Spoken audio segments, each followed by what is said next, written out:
It's already Tuesday again, so the vendors have all new stuff. Let's check it out. We're starting with the Telvar Merchant. First up, we have Somerset treasure maps. As always, these are not worth 6,000 Telvar. You can get them much cheaper through traders. But Somerset brings us Grace of Gloom, Griffin's Ferocity, and Wisdom of Vannis. They also give you a chance for one of 4 book furnishings, keeping in mind that your character that you dig up the map with has to have the eidetic memory of those books in order to get them. If you're curious how that works, there's always a link below. And also I wanted to note that none of these gear pieces break down into Kalanda lacquer, which is the style stone that is used in furnishings for Somerset and the Alinor furnishings. So that is not going to be a way to stock up on Kalanda lacquer. Our leads this week, we have Gold Shock Clasp, which is one of 5 pieces of Velothi Mage's Amulet. This is definitely a meta mythic. This one drops from the Scrivener's Hall vault with all the treasure chests. You do have to kill the Cardicleps to get their keys in order to open those chests. It can be a little bit of a pain to get. It's here for 25,000 Telvar if you need it. Next up, Malakath's Brutal Might Loop. This is one of 5 pieces of the Malakath's Band of Brutality mythic, and this one drops from any boss in the Hrothgar Public Dungeon, Old Orsinium. So not terrible for this one. Our jewelry this week, we have Necklace and Ring of Imperial Physique. It comes in all 3 weights, healthy, robust, and arcane. This is the one that makes you a beacon in Imperial City if you're carrying 10,000 Telvar or more, but makes you really strong too, so give and take. Shell Splitter, Amulet, and Ring is our other set of jewelry. Our scripts, we have Bound Affix Script Brittle, adds Brittle, a debuff increasing critical damage taken. Bound Affix Script Expedition adds Expedition, a buff increasing movement speed. Bound Focus Script Multi-Target adds a multi-target hit. And Bound Signature Script Assassin's Misery adds improved use of status effects. And finally, we have Fragment of the Ratmaster. This is one of 5 pieces of Mist Form Violet Purple skill style. This one drops from the Eastmarch World Boss Ratmaster's Prowl. Remember, this is a guaranteed drop. All you have to do is go to Eastmarch, which is base game, go kill the world boss, and you're guaranteed to get it. So I think I would skip this one this week. All right, let's head over to the Scholarium and see what scripts he has. We've made our way to the Scholarium. Our scripts this week, we have Bound Affix Script Courage, adds Courage, a buff increasing weapon and spell damage. Bound Focus Script Taunt adds a taunt. Bound Signature Script Fencer's Parry adds deflection of next direct damage attack. All right, that's it. Time to head over to Infinite Archive.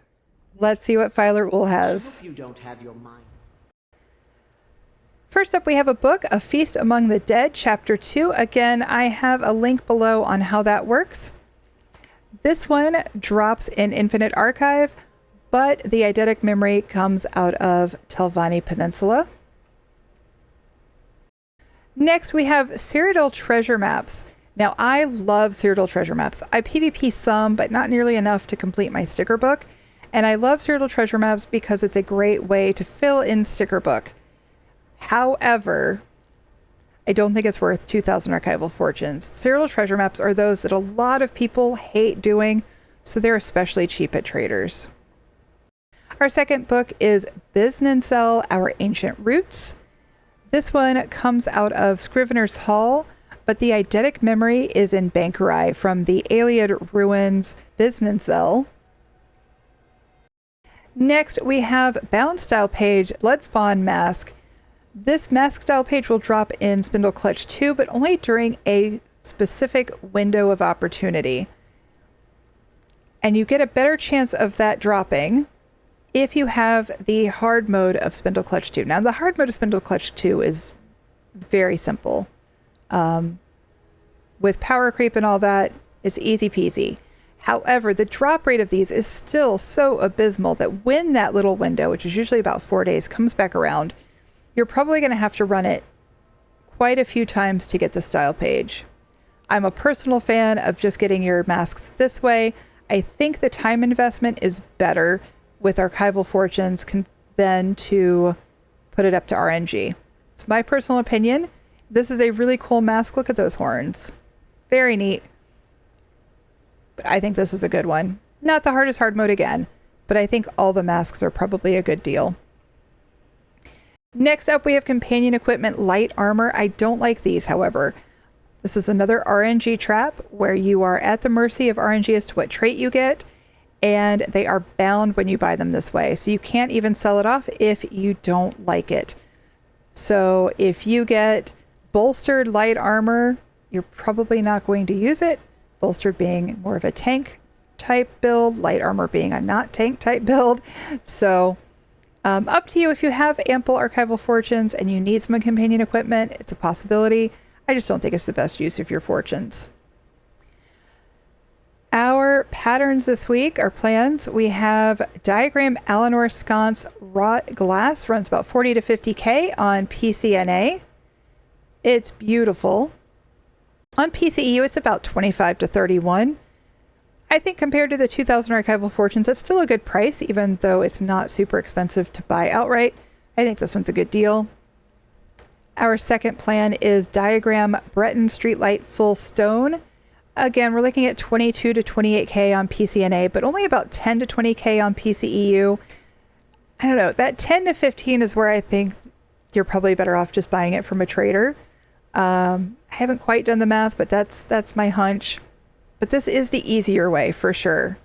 So if you're looking at just time, trying to find it, etc., you could still buy it here, and I don't think it's awful. Okay, our leads, we have Gnarl Fiber Laces. This is part of Mad God's Dancing Shoes, and this one drops from the Solstice Public Dungeon, Dietra Grotto from any boss. I don't think this is a particularly difficult lead to get.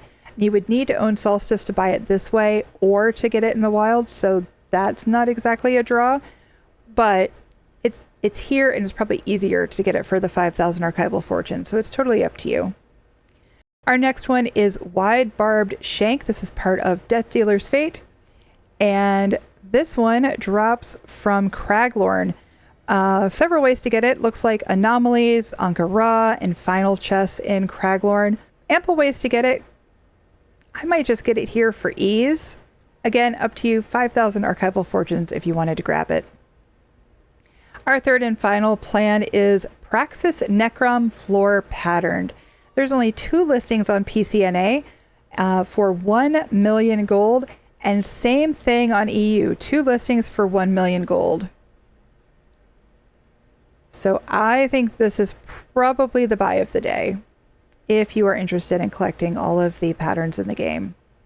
Next up, we have Sijic Glow Globe's Conjectural Writings. This drops out of Sunhold Public Dungeon in Somerset.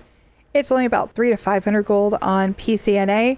I definitely think you should buy them from traders or farm them yourself versus 3,000 archival fortunes, but I will show you what it looks like.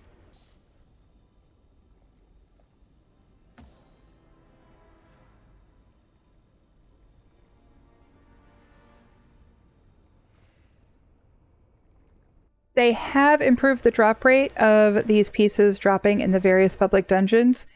But honestly, at under 500 gold a piece, I think I would just try to buy them. There's 12 listings.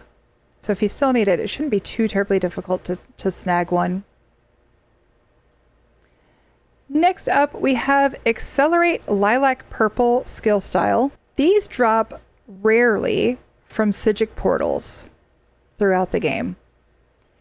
If you don't have it yet, it's been out for a while. If you don't have it yet, I'm going to assume that you have had trouble getting it, and you should probably buy it this way.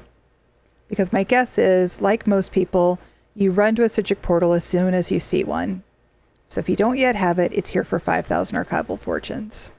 Next, we have Archival Enigmas. Consume 20 Archival Enigmas to unlock the Veteran of the Infinite achievement and the Veteran of the Infinite face art. Here is your face art. Personally, I think this is an awfully expensive way to get these pieces. 3,000 archival fortunes each, and you need 20 of them. That's really expensive for face art. They are, however, a guaranteed drop as you do your dailies. Your pieces, your collectible fragments will drop in a specific curated order, And so eventually you will get all the things, and I think that's the best way to do it. And then finally, we have our scripts. We have Bound Affix Script Brutality and Sorcery. Adds Brutality and Sorcery, buffs increasing weapon and spell damage. Bound Affix Script Uncertainty adds Uncertainty, a debuff reducing weapon critical damage. Bound Focus Script Pull, of course, adds a pull. And Bound Signature Script War Mage's Defense adds a damage shield. Okay, every Tuesday, the gear that drops in Infinite Archive also changes, so we're going to go check that out and see what's dropping this week. We just finished up some Infinite Archive, and it looks like this week we have gear dropping from Grotwood. That includes Green Pact, Ranger's Gate, and Cirabane's Grip, as well as from Northern Elsewhere, which includes Call of the Undertaker, Crafty Elfique, and Vesture of Darlock Bray. That's going to do it for this week. We'll see you in the next one.